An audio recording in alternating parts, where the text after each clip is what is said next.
in something.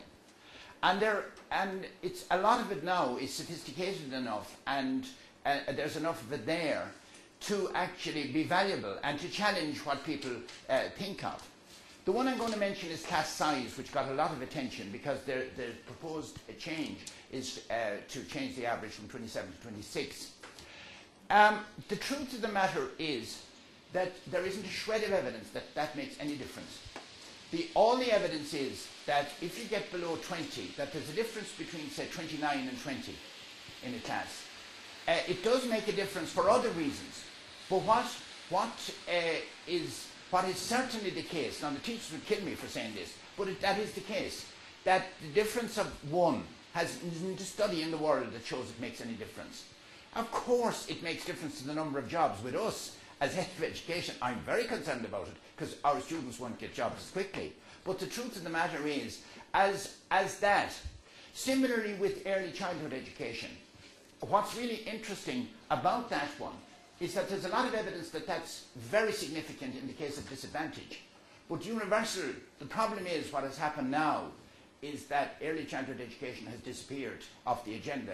That was one of the things, and it's unfortunate that it did, because that's really very promising approach to addressing educational disadvantage. And that actually didn't get a mention, because early childhood education isn't there. And that's probably the reason. The fact that we're not going to have it, especially in disadvantaged communities, is a major loss. So that, if you like, what it can do is to change things, challenge ideas that we thought were obvious. The other one I'll mention is in the people that research often thinks, well, it can confirm what's obvious. If you see when there are anti-drugs and campaigns, of which we've had a fair number, if you see an ad on the telly about drugs, well, you'd say, well, isn't it obvious that that's good? And it's good that the government is spending this amount of money on, on this kind of campaign.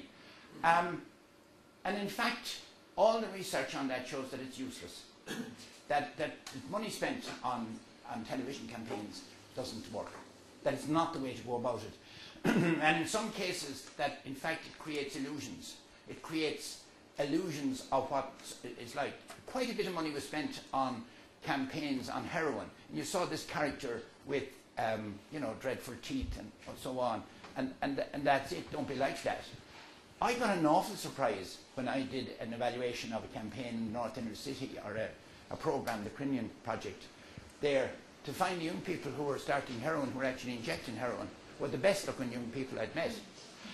And that apart from noticing that their eyes were that they tend to be tearful, a little bit tearful, because it's one of the effects, there was nothing different about them at all.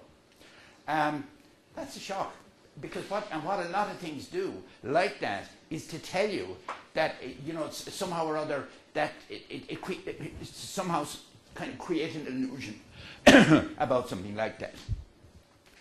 The general social context, and I'll talk a lot about social context, and particularly, and I'll mention literacy.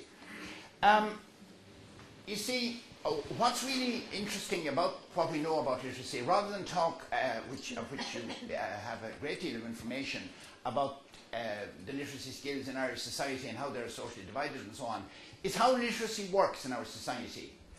And what's particularly interesting is the finding that is not only the case that literacy has an impact on people in school and staying in school and various things like that, but that it also has a huge impact on other things about them.